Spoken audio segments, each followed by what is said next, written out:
கடலூர் மாவட்டம் வேப்பூர் அருகே இலங்கையனூர் கிராமத்தில் திடீரென பெய்த மழையால் அரசு நேரடி கொள்முதல் நிலையத்தில் 10,000 நெல் மூட்டைகள் மழையில் நனைந்து சேதமடைந்துள்ளன.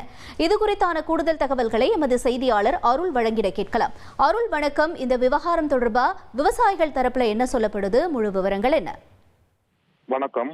கடலூர் மாவட்டம் வேப்பூர் அருகே இலங்கையனூர் கிராமத்தில் அரசு நேரடி கொள்முதல் நிலையம் செயல்பட்டு வருகிறது.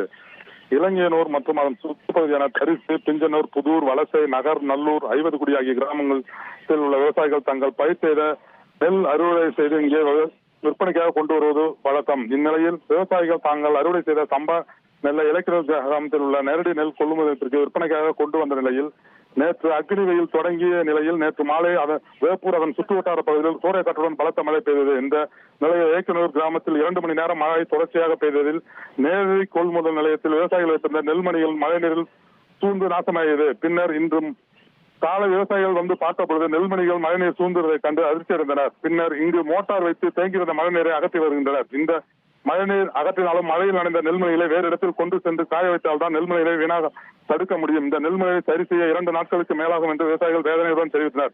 மேலும் இனி வரும் காலங்களில் நெல் மூட்டைகள் மழையில் நனையாமல் இருக்க தற்காலிக கொட்டாயை அமைத்து தர வேண்டும் என விவசாயிகள் கோரிக்கை வைக்கின்றனர்.